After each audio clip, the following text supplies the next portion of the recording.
une brigade intérimaire sur la maladie à virus Ebola ainsi que sur les violences sexuelles et basées sur le genre vient de voir le jour au Nord Kivu et Sud Kivu. Avant, il y a outillé le femmes et le jeunes filles sur les techniques de vérification de faits.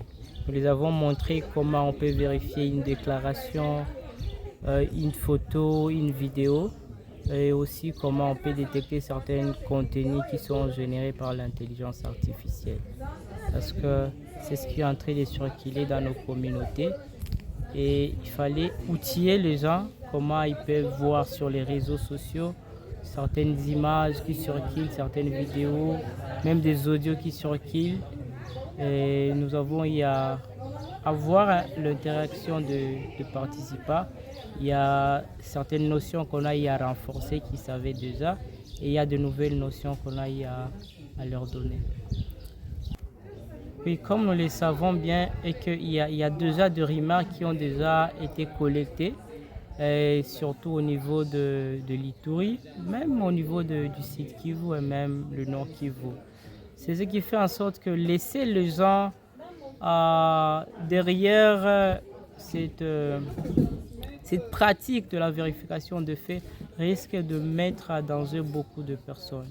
Raison pour laquelle dans ce contexte, on a voulu insister sur ça, on a voulu outiller ces jeunes sur comment on peut détecter une image, par exemple sortie de son contexte, comment on peut voir une image qui a été générée par l'intelligence artificielle et montrer que ce n'est pas vrai, mais elle a eu des modifications.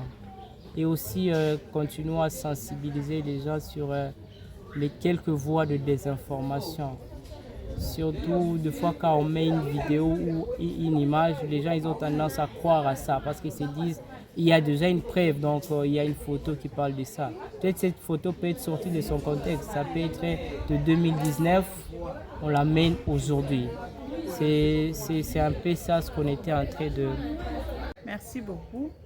Ce que nous sommes fiers déjà d'avoir accompagné ces jeunes qui constituent la brigade anti-rumeurs au sein de notre communauté. Nous sommes fiers parce qu'ils ont reçu l'essentiel pour aller travailler sur le terrain.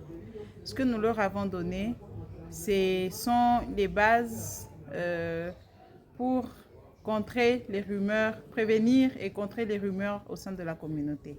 Ce à quoi vous pouvez vous attendre, c'est que désormais, les jeunes constituent aussi une barrière importante dans la lutte contre les rumeurs. Parce que les rumeurs ont plusieurs conséquences. Les rumeurs causent tant de choses, tant de maux dans notre société, surtout dans le contexte dans lequel nous travaillons et où nous vivons, avec les guerres, avec les différentes épidémies qui viennent à tout moment. Et tous ces événements-là viennent avec leur lot de rumeurs. Et on sait tous à quel point l'information est vitale et que la bonne information peut sauver des vies. Alors, cette brigade, nous espérons qu'elle va être une bonne équipe qui va aider la communauté à avoir la bonne information sur plusieurs questions. Surtout pour le moment où nous traversons une crise sanitaire, cette brigade va aider à relayer la bonne information sur l'épidémie d'Ebola et sur des questions sécuritaires. Et cela sera une très bonne chose parce que nous allons diminuer l'ambiguïté qu'il y a au sein de la communauté autour de la recherche d'informations. Merci. La communautaire, c'est une brigade qui réunit de jeunes membres de certains quartiers de la ville de Goma, dans le quartier Mapendo, le quartier Keshero et le quartier Majengo. Ce sont de jeunes garçons et jeunes filles qui ont été outillés sur comment vérifier une information, comment détecter si une image est vraie ou si elle est fausse. Tout ça, c'est dans le cadre de la lutte contre la désinformation. Sûrement aujourd'hui, nous voyons plusieurs contenus sur les réseaux sociaux. Au-delà des réseaux sociaux, même dans nos communautés, dans le marché dans le pointe d'eau, dans les hôpitaux, en cours de route.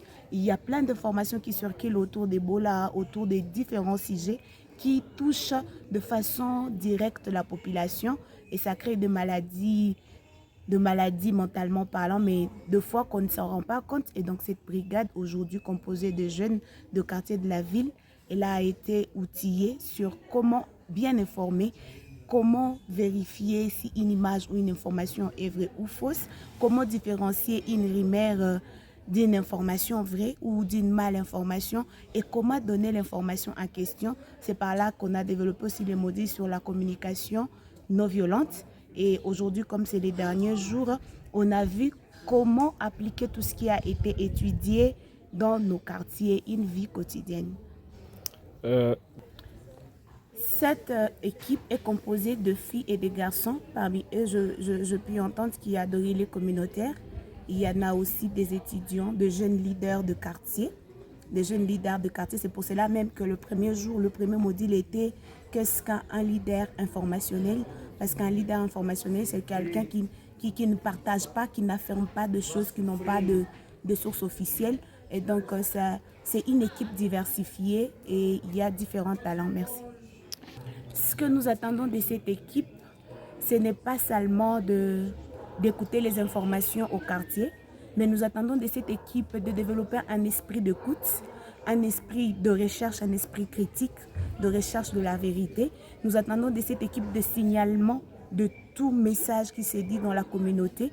De cette équipe, nous attendons la recherche de la vérité, c'est-à-dire ils sont appelés à rapporter tout ce qui est dit dans la communauté et à chercher la véracité de cela auprès de personnes, auprès de bouches autorisées. Merci. L'objectif de ces 3 jours pour les jeunes était de renforcer leur capacité en tant que leader informationnel. À Goma, cette initiative concerne une trentaine de jeunes issus de quelques quartiers et zones à forte concentration démographique, déployés pour une durée de 6 mois.